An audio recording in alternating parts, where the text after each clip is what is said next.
Siapa Yajuj Majuj yang kemudian di dalam Al-Quran diceritakan ia dikurung oleh Zulkarnain atau Alexander the Great atau Skandar yang Agung, yang dalam Al-Quran pula dalam Quran surah Al-Anbiya ayat 95 sampai 96 sebutkan bahwa Bani Israel ini dilarang kembali setelah pengusiran besar, pengusiran pertama, kedua dan ketiga, yaitu pada sebelum Masehi, yaitu 500-an sebelum Masehi, 70 Masehi, dan 126 sampai 135 Masehi.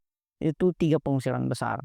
Dan kemudian Yahudi ini bermigrasi ke Khazar dan kemudian mengkonversi agama orang-orang Khazar, penduduk Khazar menjadi Yahudi Khazar atau Yahudi Askenazi, yaitu penduduk di Kaukasus tempat Yajuj Majuj dulunya dikurung oleh Zulkarnain di dalam Al-Quran, baik itu di Quran surat Al-Anbiya ataupun Quran surat Al-Kahfi. Yang mana kemudian penduduk Yahudi Khazar tersebut beransur-ansur bermigrasi ke Eropa Timur, ke Eropa, menguasai sistem keuangan, sistem pemerintahan, dan menciptakan negara fiktif Israel, Zionis pada tahun 1948. Nah, ketika dulu Yajuj Majuj ini dikurung oleh Zulkarnain, yaitu raja dari Persia, di akhir zaman yang mampu mengalahkan atau membantai Yajuj Majuj atau Zionis itu adalah para pasukan dari Khurasan, yaitu pasukan dari Iran, yang mana kita tahu sekarang, baik itu Janji Sadik 1 dan Janji Sadik 2, telah mampu menghalau seluruh serangan-serangan ganas dari Zionis ke Iran, dan sebaliknya justru Iran mampu meluluntahkan jantung pertahanan militer di Israel. Nah, pertanyaan kemudian, bagaimana Yajuj Majuj atau Zionis ini di dalam Al-Quran? Mari kita membahasnya dalam buku Syekh Imran Hussein, ulama kenamaan asal Trinidad dan Tobago. Nah, pertama kita akan menjelaskan dulu pengertian dan identifikasi terkait Yajuj Majuj, atau kalau dalam buku atau literatur barat seperti yang kita bahas sebelum-sebelumnya, Yajuj Majuj dikenal sebagai Gog and Magog. Misalnya di dalam buku Daniel Patrick yang berjudul The Matrix of Gog and Magog. Nah, pengertian dan identifikasi pertama bahwa Yajuj Majuj ini adalah manusia juga, dia keturunan Adam. Jadi ini kemudian membantah spekulasi bahwa Yajuj Majuj ini monster atau ia adalah makhluk halus atau makhluk bukan manusia atau dia alien. Yajuj Majuj ini ya keturunan Nabi Adam. Spesifiknya kok dalam buku ini adalah keturunan dari Yafit. Yafit ini adalah anak dari Nabi Nuh alaihissalam, yang kemudian keturunan Yafit ini menyebar di Eropa yang kita kenal sekarang sebagai Zionis. Nah, mereka Yajuj Majuj ini bangsa yang bermuka dua. Kenapa disebut bangsa bermuka dua? Ini seperti dengan penamaannya, yaitu Yajuj yang menyerang dan Majuj yang menenteramkan. Jadi di saat tertentu ia menyerang, dia menghancurkan, dia berlaku fasyad atau menciptakan kerusakan. Tapi di sisi lain dia juga menentangkan. Dalam artian menenteramkan ini adalah ia bermuka dua. Ia seolah-olah menjadi juru damai, penganjur HAM misalnya seperti Amerika. Kemudian penganjur demokrasi, dan kemudian yang memperadabkan bangsa lain misalnya seperti Inggris, atau seperti yang kita lihat sekarang, Zionis. Itulah tiga sekutu besar, Inggris, Amerika, dan Zionis. Mereka bangsa yang bermuka dua. Mereka juga dalam Al-Quran disebut sebagai manusia atau kelompok kuat dan tak terkalahkan, sehingga Zulkarnain sekalipun itu tidak mampu mengalahkannya. Zulkarnain hanya membendungnya, menghalaunya di tirai besi yang dulu ada di pegunungan Kaukasus tapi sekarang sudah runtuh. Nah, ketika Nabi Zulkarnain, kenapa disebut Nabi? Karena beberapa riwayat menyebutkan Zulkarnain itu juga Nabi, ada juga yang mengatakan bukan Nabi, dan Nabi itu ada banyak jumlahnya, 126.000, Rasul hanya 25. Nah, ketika Zulkarnain saja tidak mampu membendungnya, bagaimana dengan manusia biasa? Padahal raja terkuat yang pernah ada, yaitu Zulkarnain, itu hanya mampu membendung, tidak mampu mengalahkannya. Dan yang mengalahkannya nanti kita akan bahas di akhir, tentunya adalah imam zaman, yaitu Imam Mahdi dan Nabi Isa Al-Masih ketika diturunkan kembali. Nah, Yajuj Majuj ini juga seperti yang disebutkan tadi, profilnya di dalam Al-Quran itu ada di dalam Quran surah Al-Anbiya ayat 95 sampai 96, yaitu ketika penduduk Bani Israel itu di Palestina diusir sebanyak 3 kali dan kemudian ia kembali. Nah, ketika ia kembali, itu menandai tanda-tanda akhir zaman yang pertama, yaitu ketika Yajuj Majuj atau Zionis mendirikan negara fiktif Israel. Nah, ia kemudian juga menyebar ke segala arah. Kita tahu sekarang Zionisme itu bukan hanya ada di Israel. Misalnya dalam buku Daniel Patrick yang sebelumnya kita bahas, The Matrix Gog of Magog, itu dijelaskan bahwa bukan hanya ada Zionisme Israel, tapi ada juga Zionisme Kristen, bahkan mungkin juga ada Zionisme Islam, yaitu mereka yang bersekutu dengan Israel, bersekutu dengan Zionis. Nah, mereka setelah menyebar ke segala arah dan ditandai pula dengan mengeringnya Danau Tabaria atau yang dalam literatur global disebut sebagai Danau Tiberias yang sekarang kita tahu sudah mengering. Nah, pada bab selanjutnya dijelaskan pula tentang pelepasan Yajuj dan Majuj. Nah, apa yang dimaksud pelepasan Yajuj dan Majuj ini? Bahwa pelepasan Yajuj dan Majuj ini bukan sesuatu yang sifatnya apokalistik atau sesuatu yang hanya terjadi di masa depan, tapi itu sudah terjadi. Ini juga kemudian menampik riwayat penafsiran hadis yang menyatakan Yajuj Majuj itu dilepas ketika Isa Al-Masih dan Imam Mahdi sudah turun. Padahal sudah terjadi sejak bahkan zaman Rasulullah SAW masih hidup.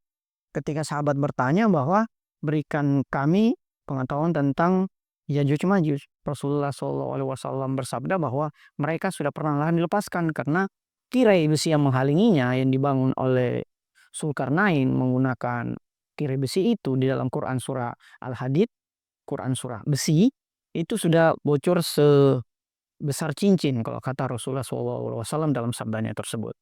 Nah, pelepasannya kemudian dilakukan secara bertahap sehingga sekarang sudah menguasai pemerintahan kita, pemerintahan dunia, pemerintahan global atau Novus Ordo Seclorum atau The New World Order itu adalah pemerintahan Yajuj Majuj. Nah, penghalang yang diciptakan atau pembendung yang diciptakan atau tirai besi yang diciptakan oleh Zulkarnain itu sudah hancur, baik secara fisik karena fisiknya sudah tidak ada sama sekali sekarang, dan secara maknawi juga sudah hancur sehingga tidak ada lagi batasan atau pembendung yang membuat iman kita itu tidak goyah oleh pemerintahan Yajuj Majuj tersebut. Dan tahap terakhirnya seperti yang disebutkan tadi yaitu mengeringnya Danau Tiberias. Nah, pertanyaannya kemudian apa dampak dari lepasnya Yajuj dan Majuj tersebut? Ada 10 menurut Syekh Imran Hussein dampak dari lepasnya Yajuj Majuj yang dimulai sejak Rasulullah SAW itu masih hidup dan dilepaskan secara bertahap. Nah, pertama adalah kerusakan skala global atau fasad. Kita melihat banyak sekali kerusakan skala global, kerusakan lingkungan, ada perang geologis, ada perang nuklir, ada bom atom dan sebagainya, ada virus yang disebarkan secara sengaja, ini disebut perang biologi, dan kemudian mereka yang menciptakan vaksinnya sendiri dan negara-negara semua membeli kepada mereka. Itu adalah kerusakan skala global. Belum lagi perang keuangan, perang kurensi, perang AI dan sebagainya.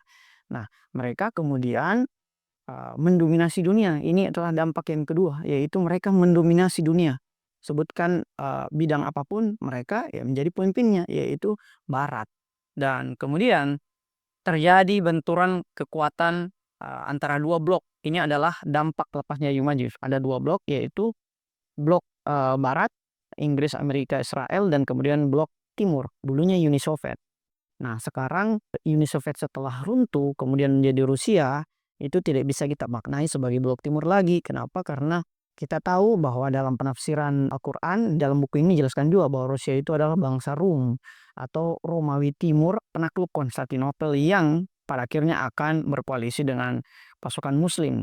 Sehingga kita tahu sekarang kita melihat setelah runtuhnya Uni Soviet oleh Gorbachev misalnya, para petinggi Iran, ulama-ulama Iran sering mengirimkan surat kepada pemimpin-pemimpin Rusia termasuk Gorbachev pada waktu itu. Dan kita melihat sekarang ada koalisi BRICS yang di dalamnya ada Rusia dan Iran. Nah, dampak yang keempat dari lepasnya Yajuj Majuj adalah pembentukan masyarakat global tidak bertuhan. Bahkan ada buku yang justru bestseller global berkaitan dengan ini. Mereka kemudian bangga. Misalnya buku yang berjudul Masyarakat Tanpa Tuhan dari Phil Scorman. Dia menganggap bahwa orang yang bertuhan itu adalah masyarakat yang ketinggalan, masyarakat yang terbelakang. Dampak yang kelima adalah banyaknya ujian, cobaan atau fitnah. Fitnah ini bukan kita menceritakan keburukan yang tidak ada pada orang lain. Fitnah adalah cobaan atau ujian, sehingga sabda Rasulullah SAW yang berbunyi bahwa fitnah lebih kejam daripada pembunuhan bukan menggosipi atau menceritakan keburukan yang tidak ada pada orang lain itu lebih kejam daripada pembunuhan, bukan. Fitnah itu artinya adalah kejaman, kekejaman. Kita melihat pembunuhan sekarang itu bukan hanya pembunuhan biasa, tapi pembunuhan yang sifatnya genocide atau ethnic cleansing kalau kata Alan Pope, penghapusan etnis. Nah, dampak yang kena adalah munculnya sekte-sekte yang menyimpang. Kita melihat sekarang banyak sekali sekte-sekte.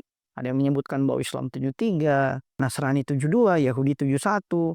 Ini adalah sekte-sekte yang semakin banyak makin hari. Kenapa? Karena kebenaran itu tidak mampu dijelaskan secara mendalam oleh para pemuka agama. Ini kritik misalnya Murtada Mutahari dalam bukunya Filsafat Materialisme. Dia menyebutkan bahwa para pemuka agama itu tidak mampu menjelaskan secara mendalam persoalan-persoalan yang mendera umat manusia sekarang ini. Dampak yang ketujuh adalah persekutuan Nasrani dan Yahudi. Kita melihat peradaban Barat itu sekarang adalah persekutuan antara Sionisme Kristen dan Sionisme Yahudi. Misalnya Amerika, Inggris, dan Israel. Nah, ada dampak ke-8 di sini yang menarik, yaitu perang Dajjal. Dajjal ini adalah pemimpin dari Yajuj Majuj yang mana nanti akan turun ketika pemerintahan Yajuj Majuj ini betul-betul sudah begitu mapan dan akhirnya turunnya Dajjal. Dan dampak yang 9 adalah peperangan dan pembantaian yang kita sekarang melihat banyak genocide, bahkan sampai sekarang ini pun saudara-saudara kita di Palestina itu masih di genocide. Saudara-saudara kita di Yaman, di Irak, di Suriah, di Lebanon itu masih berada dalam pembantaian. Dan dampak yang terakhir dari lepasnya Yajuj Majuj adalah kemiskinan dan penindasan bagi mereka yang menentang pemerintahan Yajuj dan Majuj tersebut. Misalnya, ketika kita kemudian tidak mengikuti dollar one currency, misalnya ketika dolar dilepas dari emas pada tahun 1971 oleh Presiden Nixon, kita kemudian diembargo, misalnya Iran diembargo. Tetapi pertanyaannya, apakah ketika Iran diembargo, Iran semakin miskin? Ternyata tidak juga. Apakah ketika Rusia dan Cina tidak mengikuti sistem Amerika dan Inggris Israel itu mereka kemudian miskinkan? Tidak juga.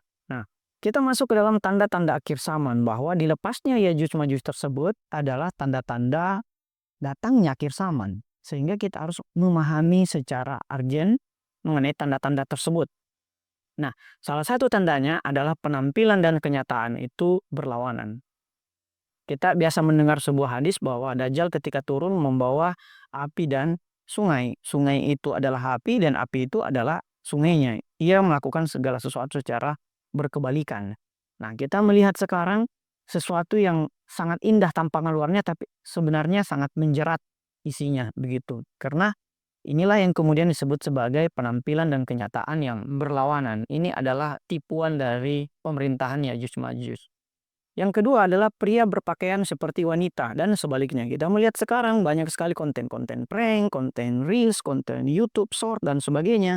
Laki-laki menjadi perempuan, misalnya kayak Mak Betty dan sebagainya. Perempuan berkumis, pakai songkok, dan sebagainya. Ini merupakan tanda-tanda akhir zaman. Padahal misalnya di negara yang kita tuduh sebagai negara komunis kayak Cina, itu dilarang laki-laki berpakaian perempuan dan perempuan berpakaian laki-laki, apalagi ditampilkan di sosmed dan TV. Nah, kita justru mengkomodifikasi, memperdagangkan itu. Ini ya kita menyambut berarti tanda-tanda akhir zaman, kita menjadi pengikut Yajuj Majuj. Nah, budak wanita melahirkan majikannya, ini adalah tanda ketiga, yaitu ketika seorang anak itu dengan mudahnya menyuruh-nyuruh ibunya atau orang tuanya. Tanda yang keempat adalah kejahatan dan kemaksiatan merajalela. Nah, kita melihat genocide, ethnic cleansing, pembunuhan ada di mana-mana, peperangan ada di mana-mana. Ini merupakan tanda-tanda dari akhir zaman. Dan tanda yang kelima adalah hilangnya rasa malu. Kita melihat banyak sekali seks bebas di sekeliling kita, bahkan dipertontonkan. Bahkan kita memuja-muja artis yang memproduksi film-film bokep, baik itu secara pribadi maupun secara ekonomi. Di mana kita melihat juga di sosmed, itu banyak orang yang mempertontonkan adegan-adegan tidak senonoh, berciuman, berpelukan di depan umum. Itu merupakan tanda-tanda akhir zaman. Bahkan kalau kita menginterpretasi secara metodologis penafsiran-penafsiran tersebut, Ya, kita harus kembalikan semuanya kepada Al-Quran dan hadis yang sahih. Terus, bagaimana mengidentifikasi hadis yang sahih? Mengidentifikasi hadis yang sahih itu harus koheren dengan Al-Quran dan koresponden dengan realitas sosial. Kalau tidak koheren dengan Al-Quran, berarti dia hadis palsu. Kalau tidak koresponden dengan realitas sosial, berarti dia hadis palsu. Interpretasi khususnya kita harus menolak seluruh hadis-hadis palsu dan penafsiran yang keliru. Contoh, misalnya penafsiran yang hadis yang menyatakan bahwa Yajuj Majuj itu akan keluar setelah Nabi Isa dan Imam Mahdi turun. Padahal Yajuj Majuj sudah keluar sejak zaman Nabi Muhammad SAW masih hidup. Kita harus memahami pula, misalnya dalam penafsiran Al-Quran, ayat-ayat muhkamat dan mutasabiat. Di sini ada poin yang menarik, bahwa ayat muhkamat itu harus dipahami oleh semua umat muslim, termasuk ulama, sementara ayat mutasabiat atau ayat-ayat membutuhkan penelaran lebih lanjut, bukan berarti ayat yang tidak mampu dimengerti kecuali oleh Tuhan. Ayat mutasabiat inilah yang membedakan antara ulama yang benar dan ulama yang sesat. Ketika seorang ulama tidak mampu menafsirkan ayat mutasabiat secara benar, berarti dia adalah ulama yang sesat. Misalnya ayat mutasabiat itu alif lam mim, nun dan sebagainya. Tanyakanlah kepada ulama Anda. Kalau ulama Anda tidak mampu menafsirkan ayat mutasabiat secara mendalam, secara benar, berarti ia bukan ulama yang sejati. Nah, takwil berdasarkan kemampuan berpikir itu hanya bisa kita lakukan kepada ayat-ayat muhkamat. Misalnya ayat tentang Quran surat Al-Anbiya tadi, Quran surah Al-Kahfi tadi. Nah, sementara yang mutasabiat kita harus serahkan kepada ulama yang kapabel. Nah, di sini Syekh Hussein Imran juga menjelaskan tentang kritiknya terhadap tafsir-tafsir yang disensor. Nah, ini menarik. Kenapa? Karena ternyata banyak tafsir yang disensor oleh penguasa, baik itu sejak dinasti Umayyah maupun paling terbaru, yaitu Zionisme Amerika, Inggris, dan Israel. Banyak menyensor tafsir-tafsir hadis dan Al-Quran agar tidak menjelaskan makna yang sesungguhnya. Misalnya tentang Yajuj Majuj yang sudah dilepaskan sejak zaman Nabi Muhammad SAW masih hidup. Nah, kita kemudian mempercayai bahwa oh ternyata Yajuj Majuj itu adalah makhluk alien, atau ia baru hadir ketika Nabi Isa dan Imam Mahdi turun, kita santai-santai aja sekarang. Nah, ini adalah penafsiran yang keliru. Dan terakhir, bagaimana masa depan dan akhir dari Yajuj Majuj? Bahwa akhir dari Yajuj Majuj itu ketika terjadi perang atau benturan besar atau Armageddon atau Malhamah di dalam Al-Quran. Yaitu ketika pengikut Yahudi atau Zionis ini berperang dengan pengikut sejati Imam Mahdi dan Isa Al-Masih. Yang mana kehancuran pemerintahan dunia zalim mereka ini akan mencapai puncaknya ketika mereka kemudian didatangkan penyakit oleh Tuhan berkat doa dari Nabi Isa Al-Masih, yaitu wabah yang kemudian menyerang leher mereka. Yang mana kemenangan umat Islam ini atau pembebasan Yerusalem ini hanya terjadi ketika tanda-tanda tersebut itu mulai muncul. Misalnya berdiri Israel, adanya pasukan dari Khurasan yaitu Iran dan Front Mukawamah lainnya. Dan kemudian ketika datang Isa Al-Masih, itulah periode akhir dari pemerintahan Yajuj Majuj dan juga menandai episode terakhir dari kehidupan alam semesta ini menuju as-sa'ah atau hari kiamat. Sekiranya demikian, terima kasih. Wassalamualaikum warahmatullahi wabarakatuh.